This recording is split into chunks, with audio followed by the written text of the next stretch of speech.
안녕하세요. 인간 같지도 않은 남편과 이혼한 30대 여성입니다. 어디 속 시원하게 털어놓을 곳도 마땅치 않고 한편으론 남편이든 그 여자든 이 사연 좀 듣고 정신 좀 차렸으면 해서 이렇게 몇 자 적어보네요. 왕년에 고생 한 번 안 하는 사람 없다지만 제 인생도 참 박복합니다. 저를 낳으면서 죽을 고비를 넘기셨다는 어머니는 제 나이 15에 돌아가셨거든요. 그리고 한 1년은 할머니와 함께 지냈는데 할머니가 저를 어찌나 미워하시던지요. 딸이라서 밉다, 키가 커서 싫다, 지 애미 잡아먹은 X, 사춘기로 한참 예민하던 시기에 할머니의 폭언에 얼마나 시달렸는지 몰라요. 그런 와중에 저희 아버지는 돈 벌어온다고 집안 곳곳을 전전하셨다 들었는데 그러다 하루는 아버지보다도 한참 어려 보이는 여자를 데려왔습니다. 새어머니라 하더군요. 새어머니만 놓고 이야기하자면 나쁜 분은 결코 아니셨어요. 하지만 그땐 저도 어렸으니 새어머니한테 어떻게 다가가야 할지 몰랐고 새어머니도 어떻게 엄마 노릇이란 걸 해야 하는지 감을 못 잡는 눈치였네요. 게다가 아버지가 출근하고 나면 할머니는 새어머니를 정말 못살게 괴롭혔어요. 별것도 아닌데 손이 크네, 엉덩이가 가볍네 어쩌네 저쩌네 그냥 넘어가도 될 것 같은 일들로 새어머니한테 화를 내고 소리를 지르고 그리고 아버지는 그런 새어머니를 지켜주지 못하시대요. 그도 그럴 것이 어려서는 잘 몰랐는데 돌아가신 어머니 병원비다 뭐다 해서 아버지가 할머니한테 돈을 많이 가져다 썼던 모양이에요.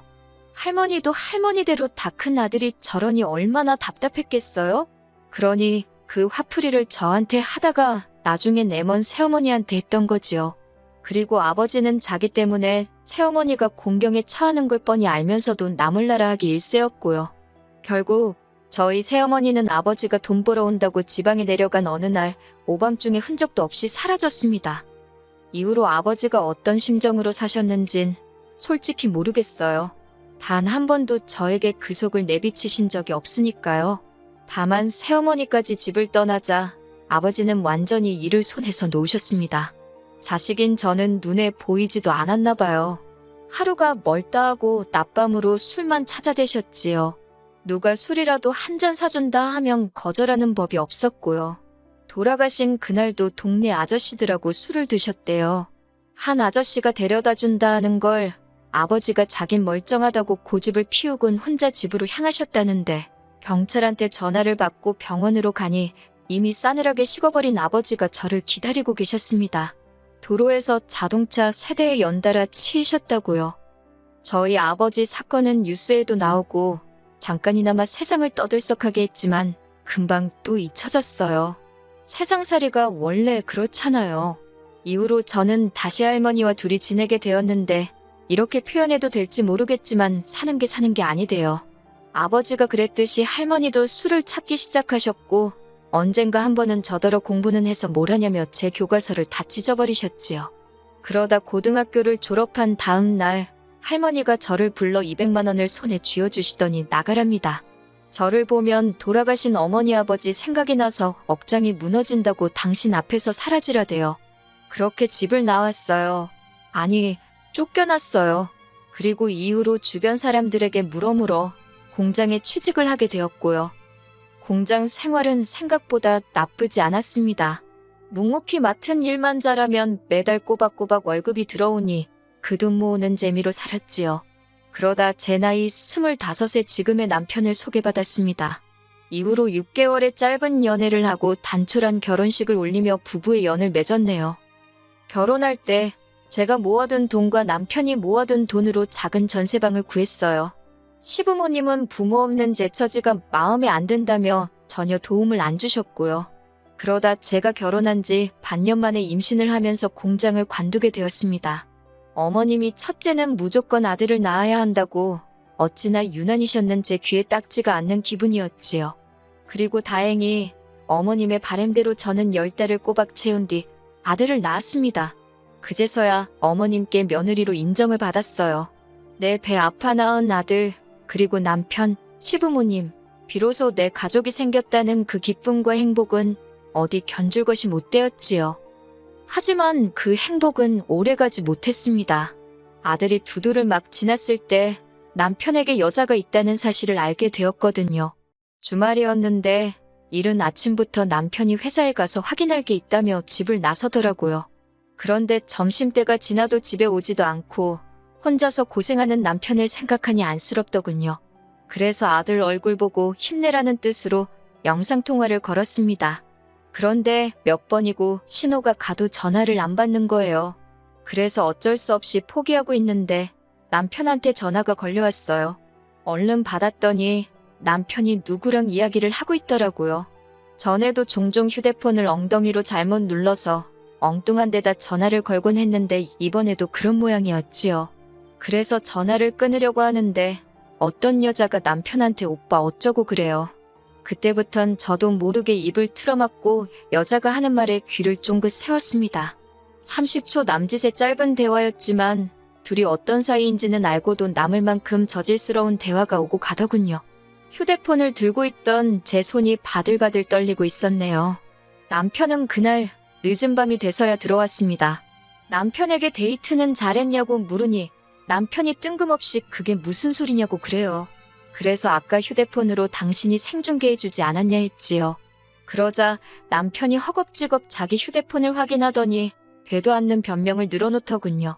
영업하느라 만난 거라나 어쩐다나 영업을 몸으로 삶아떼고 하냐고 쏘아붙이니 저더러 하는 말이 집구석에 있는 제가 뭘 알겠냐입니다. 그러면서 저더러 거울 좀 보래요. 일주일 중 하루 쉬는데 너가 남자면 너 같은 여자랑 집구석에 있고 싶겠냐고요. 비참하고 화도 나고 더 속상한 건 이럴 때 전화할 친정도 친구도 없다는 사실이었어요. 그런데 누구한테라도 이야기를 하지 않으면 속이 까맣게 타들어갈 것 같더라고요. 그래서 고민 끝에 같이 공장에서 일하던 언니한테 전화를 걸었습니다. 언니가 제 이야기를 듣더니 잘 살고 있는 줄 알았는데 이게 웬일이냐며 그래도 이혼은 하지 말라대요. 지금 네가 가진 게 뭐가 있냐고 이혼하면 그 XX들만 좋은 일 시키는 거라고요. 그러면서 이참에 저더러 다시 일을 시작하래요. 어쨌든 돈이라도 몇 푼 쥐고 있어야 더 더러운 꼴은 안 볼 거라면서요. 언니 말을 듣다 보니 일리가 있더라고요. 당장 남편을 보면 더럽고 혐오스러울 것 같은데 그간 모은 돈은 이 집구석에 다 묶여있지. 생활비는 타서 쓰니 여윳돈도 없지. 그 생각을 하니 서글픈 거예요.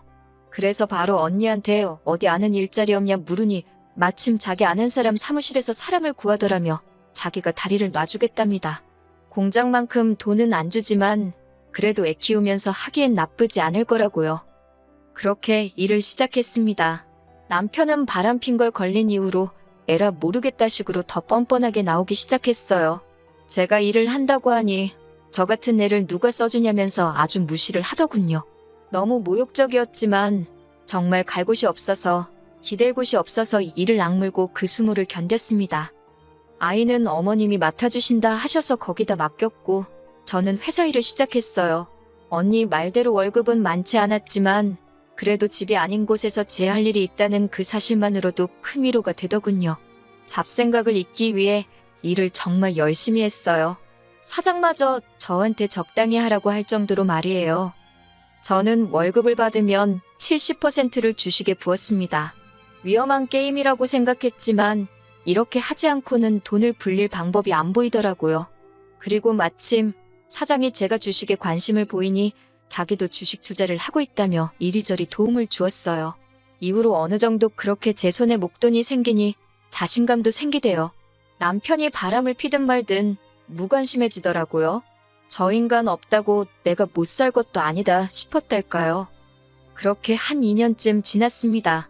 아들은 어느덧 유치원생이 되었고 저도 회사에서 완전히 자리를 잡은 상황이었지요.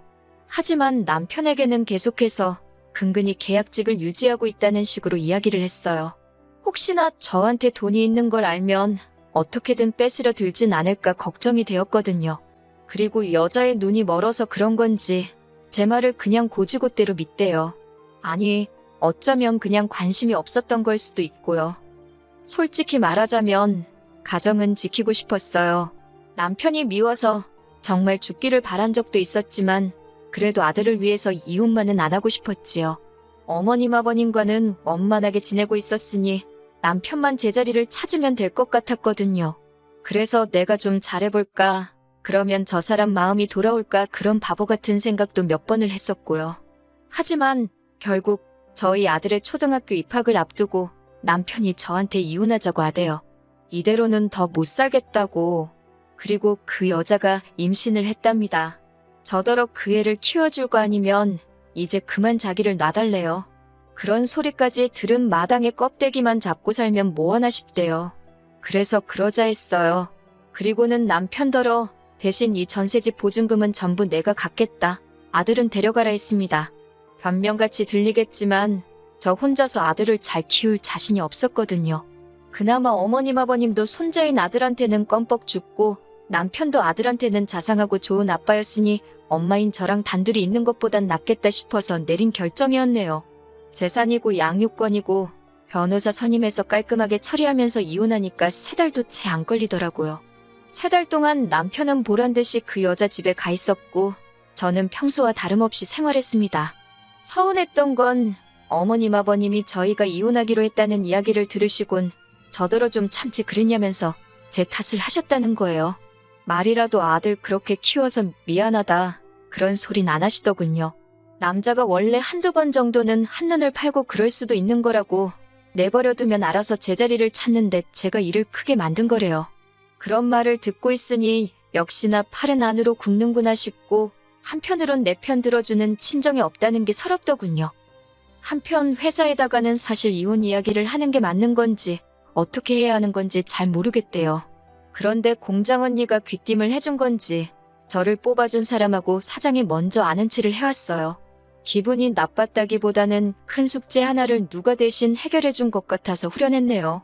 그리고 이후로 그럭저럭 잘 지냈습니다.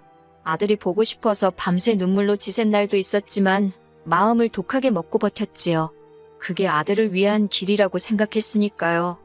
어느 정도 정리가 되면서 저는 전세 보증금의 그간 주식으로 모은 돈을 합해 작은 아파트 한 채를 사들였습니다. 시기를 잘 타서 시세보다 저렴하게 대출도 거의 받지 않고 샀지요. 인테리어도 큰돈 들여 했어요. 새로운 집에서 좋은 기운 받아서 잘 살아보자고 몇 번이고 스스로에게 되뇌었지요. 그러다 3달 전 남편으로부터 연락을 받았습니다. 혹시 아들한테 무슨 일이라도 생겼나 싶어서 불이 나게 전화를 받는데 심장이 벌렁벌렁하는 게 느껴지더군요. 그런데 남편이 침통한 목소리로 생각지도 못한 소식을 전했습니다. 어머님이 암으로 입원을 하셨다고요. 그러면서 어머님이 저를 찾으신다고 저더러 와서 어머님 좀 돌봐주면 안 되냐입니다. 그 여자는 지금 배가 불러와서 어머님 병간호는 못한다나요? 그래서 그러면 돈 주고 간병인을 쓰던지 하면 되지. 내가 아직도 네 마누라로 보이냐고 정신 차리라고 소리를 질렀네요. 하지만 인간이 말귀를 못 알아들어 처먹은 건지 또 연락을 해왔어요. 전 솔직히 시어머니가 돌아가시기라도 한 줄 알았습니다. 그런데 전화를 받으니 대뜸 악을 쓰대요. 그 소리가 어찌나 크던지 고막이 다 찢어지는 줄 알았다니까요. 남편이 대뜸 저더러 저 때문에 그 여자가 유산을 했답니다. 밑도 끝도 없는 남편의 말에 황당해서 그게 무슨 소리냐니까 제가 어머님 병간호를 안 해줘서 그 여자가 병간호를 했다나요? 어이가 없어서 간병인을 쓰면 되지 그걸 왜 임산부를 시켰냐고 쏘아붙였지요. 그랬더니 그 여자가 어머님한테 잘 보이고 싶다면서 자진해서 한다고 했대요. 더 어이가 없었지요. 제가 한 걸 왜 나한테 날린가 싶어서. 그런데 어머님이 자꾸 그 여자 하는 것마다 저랑 비교를 하셨나 봐요. 그 여자가 스트레스 받는다고 몇 번을 이야기하더니 결국 출산을 한 달도 안 남기고 애를 잃었다고요. 듣고 있으니 그 여자도 어지간히 멍청하네 싶으면서도 그게 왜 내 탓이라는 건지 점점 화가 나는 거예요. 결국 열받아서 이게 다 당신이 남한테 피해주고 살아서 주변 사람들이 벌받는 거라 했습니다. 네가 남의 가슴에 못 박은 거 지금 돌려받는 거라고 다 네 업보 때문이라고요. 그러면서 애 하나로 끝날 것 같냐고 지금 생각해보면 꽤나 잔인한 말을 퍼부었던 것 같아요. 솔직히 제가 남편 뺨을 올려치거나 그런 건 아니지만 정말 신이 있구나 싶어서 무섭기도 하고 남편이 처한 상황이 고소하기도 하고 그래요. 카르마라는 게 정말 있기는 한가 봅니다. 아, 그리고 이런 와중에 속 편한 소리 같지만 저는 회사 사장님하고 조금씩 서로를 알아가 보기로 했어요. 그리고 아들에 대한 친권과 양육권을 되찾아오기 위해 변호사도 선임했고요. 하루빨리 모든 게 정리가 돼서 제 인생에도 따뜻한 봄날이 찾아오면 좋겠습니다.